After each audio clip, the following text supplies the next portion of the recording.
Hello, Assalamualaikum. Now, today is Tuesday, 11th July. Maybe it's about 10:30 a.m. in the morning. Now, I'm gonna continue my lesson about nutrition. In this video, I'm gonna talk about the nutritional status assessment, and as always I write it down on my notebook in Bahasa Indonesia, but I'm gonna explain to you in English, so sorry if it's gonna look like I think about the words I'm gonna say, but that's how it works. So for the nutritional status assessment, we have two types, which are the direct assessment and indirect assessment. For the direct assessment, we have the anthropometry, clinic, biochemistry, and biophysical. So for the anthropometry, we measure the human body size, which I think it's the most easiest. It's the easiest assessment we can do. And then for the next one is clinic. Clinic is used to see the change of our body when there is the change of because of the inadequate of nutrition. We did the clinic assessment directly by seeing the body of the respondent. Maybe for the example, we can see the sign and symptom of the anemia of the women. We can see their under eye or their face is pale.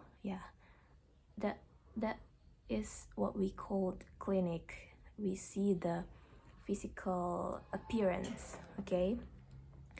And then for the biochemistry, we check the specimen of our body, which such as feces, blood, or urine, or maybe muscle tissue on the laboratorium. We check that in specific, so we get the specific result. That's why this method is more objective and accurate. And then for the next one is biophysical method. This method is actually about the ability of organ function. For the example, for eyes function, we can see the function by taking a test of dark adaptation. To test is our eyes have the night blindness. In biophysical, we usually did some tests such as radiology, physics, or cytology. That's for the direct assessment. And then for the indirect assessment, we have three types, which are food consumption survey, to check the dietary habit of community or individual. And then for the next one is statistic vital. In this method, we check the health data and statistic, and we analyze, maybe it's about the morbidity or mortality, and we check the relation of that number to a certain nutrition problem. Yeah, it can use to check the nutritional status for a community. And then the last one is ecological factors. This is basically the interactions from various factors such as physical biology and the cultural environment. It usually really have the relation to the season, land, and irrigation. So in the next one, from the indirect assessment, we have food consumption survey. So we're gonna talk about this because we have two types of food consumption survey, which are the individual one and for the household. For the individual, we have 5 methods. The first one is food recall 24 hours. The keyword of this method is to memorize what we have been eaten for 24 hours. This method can be underestimate or overestimate because it depends on our memory. Yeah, the way someone can remembering what they have been eaten for a day or 24 hours. And then for the next one is estimated food record. The keyword is to record or catat. So this is basically we record what we eat in some period like 2 until 5 days, and we estimate it with the household measure. Yeah, we call it URT. Yeah. And then for the next one is weighing food record. Actually, weighing food record is the same as the estimated food record, but the keyword of the weighing is to weigh and record. We didn't estimate, we weighed. We directly weigh the food on the scale. So the result is we get the real number, the real number of food that we have been eaten. Yeah, because we we use the scale to measure it. And then the next one is dietary history.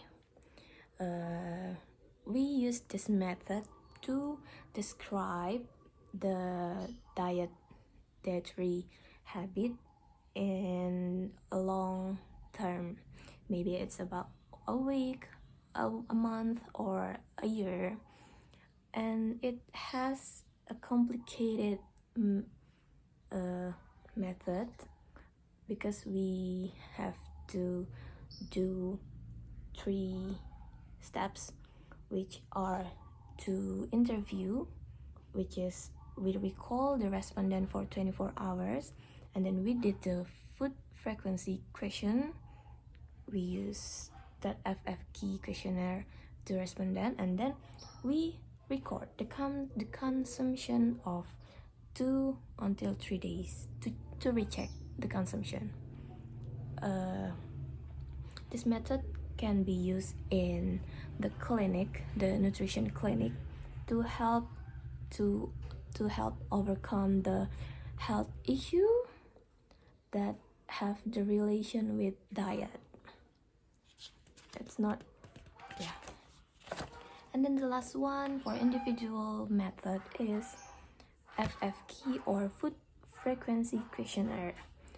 This method is for the qualitative. We will get the qualitative data for this method, and it can describe the food dietary habit.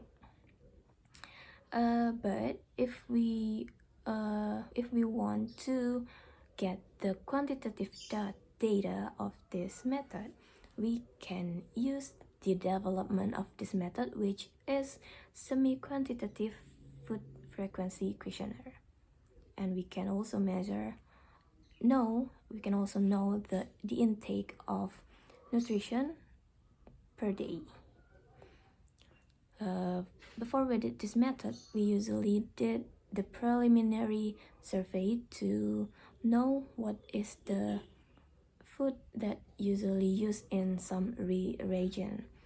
Yeah, because we talked about the frequency of the food that usually eaten by the people on specific region. Maybe in Palembang we usually eat pempek, yeah, but we didn't usually eat pempek in Jakarta. That's the difference, and that's the usage of the preliminary survey. And then next, for the household level of nutritional status assessment, the household level for food consumption assessment is we have 4, and I will explain to you about the keywords only. And then we have 4 methods for household level. The first one is food account. The keyword is we record the food that we eat on the house. We only record the food what we have been eaten on the house. On the house, just in the house. We didn't measure the how to say it, cadangan? No, I don't know. Yeah, but and then the next one is food list, or we can say recall for the family. It's same as the recall, but we did it on the whole family. And recall, as the recall, we memorizing all the food that we have been eaten for 24 hours. Yeah. And then the next one is inventory method or logbook method. This method is the most complicated one. We record all of the things that we record, the cadangan, the residual on the house. Yeah, we record all the things that we need. And then the last one is household food record. I think it's basically same as the inventory. We did week and record all of the things, but we didn't take the residual like we did in inventory. But the keyword of the household food record is the way we cook the food. I mean cara pengolahan. The keyword is the way we cook. Yeah, that's why we can know the intake of the family by this method. So that's all about nutritional status assessment and food consumption assessment. This one is one of the most complicated lessons for nutrition, yeah, because this is the inti. I don't know. I know how to say it, but I forgot the vocabulary. I'm so sorry. I think it's long enough for 15 minutes, and it's almost 16 minutes. So annyeong, bye bye. See you next day tomorrow. annyeong.